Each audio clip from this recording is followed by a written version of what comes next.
വിജയന്റെ കുടുംബത്തിന് സ്വകാര്യ ധനകാര്യ സ്ഥാപനത്തിന്റെ നോട്ടീസ്. 4,68,200 രൂപ സ്വർണ്ണപ്പണയത്തിൽ തിരിച്ചടച്ചില്ലെങ്കിൽ സ്വർണം ലേലത്തിന് വെക്കുമെന്നാണ് നോട്ടീസിൽ പറയുന്നത്. ചാക്കോ നൽകിയ കേസിലും NM വിജയന്റെ മകന്റെ പേരിൽ നോട്ടീസുണ്ട്.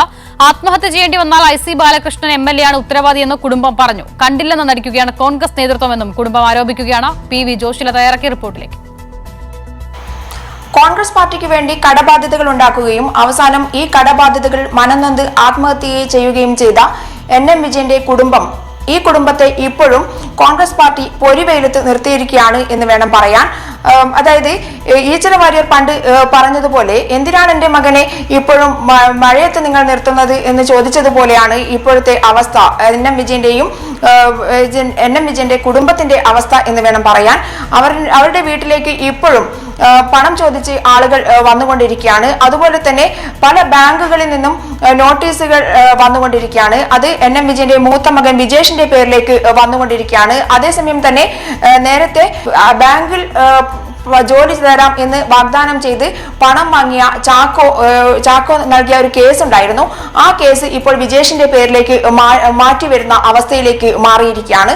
എന്തായാലും NM വിജയന്റെ കുടുംബം ഇതൊക്കെ ഈ ഒരു പ്രശ്നങ്ങളൊക്കെ തരണം ചെയ്യേണ്ടത് എങ്ങനെ എന്നറിയാതെ നിൽക്കുന്ന ഒരു സ്ഥിതിയിലേക്കാണ് കാര്യങ്ങൾ പോകുന്നത്. കഴിഞ്ഞ ദിവസം NM വിജയന്റെ കുടുംബം പ്രിയങ്ക ഗാന്ധിയെ കണ്ട് നിവേദനം നൽകാൻ എത്തിയപ്പോൾ അവരെ പുറത്തു നിർത്തുകയാണ് കോൺഗ്രസ് നേതൃത്വം ചെയ്തത്. പിന്നീട് പ്രിയങ്ക ഗാന്ധി വന്നിട്ടും അവർ ഇവരെ കാണാതെ പോകുന്ന അവസ്ഥയിലേക്കാണ് കാര്യങ്ങൾ എത്തിയിരിക്കുന്നത്. അതേസമയം തന്നെ 4,68,000 രൂപ ഒരു സ്വകാര്യ ധനകാര്യ സ്ഥാപനം NM വിജയൻ പണയം വെച്ച സ്വർണത്തിന്റെ പണം എത്രയും പെട്ടെന്ന് തിരിച്ചടച്ചില്ലെങ്കിൽ 4,68,000 രൂപയാണത്. ആ പണം എത്രയും പെട്ടെന്ന് തിരിച്ചടച്ചില്ലെങ്കിൽ ഇത് ലേലത്തിന് വിൽക്കും എന്ന് കാണിച്ചുകൊണ്ടുള്ള നോട്ടീസ് അയച്ചിരിക്കുകയാണ് ഈ കുടുംബത്തിന്.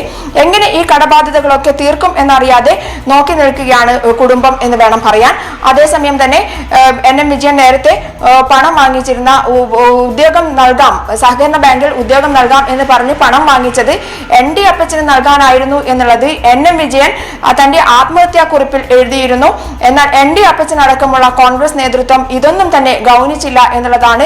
തനിക്ക് വന്ന കടബാധ്യതകൾ മുഴുവൻ കോൺഗ്രസ് പാർട്ടിക്ക് വേണ്ടി താൻ വാങ്ങിയ പണമാണ്, അത് കോൺഗ്രസ് നേതൃത്വത്തിനാണ് താൻ കൈമാറിയിട്ടുള്ളത് എന്ന് പറഞ്ഞുകൊണ്ടാണ് NM വിജയൻ ആ ആത്മഹത്യാ കുറിപ്പും അതിനു മുൻപ് KPCCക്ക് നൽകിയ കത്തും ഒക്കെ തന്നെ ഇതിലൊക്കെ തന്നെയുള്ള ഉള്ളടക്കം ഇതായിരുന്നു. കോൺഗ്രസ് പാർട്ടിക്ക് വേണ്ടിയാണ് താൻ ഇവരിൽ നിന്നൊക്കെ പണം വാങ്ങിയിട്ടുള്ളത്, അത് പാർട്ടിക്ക് നൽകുകയും ചെയ്തിട്ടുണ്ട്. കോടിക്കണക്കിന് രൂപയുടെ തട്ടിപ്പിന് ഇരയായിക്കൊണ്ടാണ് NM വിജയൻ മരിക്കേണ്ടി വന്നത്. ആ ഘട്ടത്തിൽ തന്നെ CPIM പറഞ്ഞിരുന്നു ഇതൊരു ഇരട്ട കൊലപാതകമാണ് എന്ന് നമ്മൾ പറഞ്ഞിരുന്നു.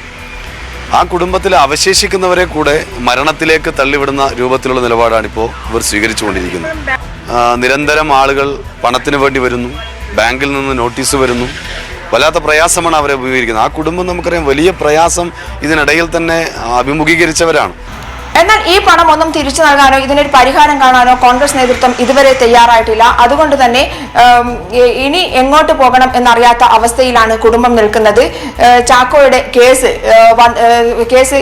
NM വിജയന്റെ മൂത്ത മകന്റെ പേരിലേക്ക് വരുന്നു. ഇത്തരത്തിൽ പണം പെട്ടെന്ന് തിരിച്ചടക്കണം അല്ലെങ്കിൽ സ്വർണം ലേലത്തിന് വിൽക്കും എന്ന് പറഞ്ഞു വരുന്നു. ഇനി എങ്ങോട്ട് എന്നറിയില്ല. എന്നാൽ ഈ കടമൊക്കെ തന്നെ തങ്ങൾ വീട്ടുന്ന ഒരു അവസ്ഥയിലേക്ക് പോവുകയാണെങ്കിൽ തങ്ങൾക്ക് മുന്നോട്ട് പോകാൻ കഴിയില്ല. അങ്ങനെ മുന്നോട്ട് പോകാൻ കഴിയാത്ത അവസ്ഥയിൽ കുടുംബം ഒട്ടാകെ ആത്മഹത്യയിലേക്ക് പോയാൽ അതിന്റെ പൂർണ്ണ ഉത്തരവാദിത്തം IC ബാലകൃഷ്ണൻ ശരി, PV ജോഷിലെയാണ് വിവരങ്ങൾ നൽകിയത്.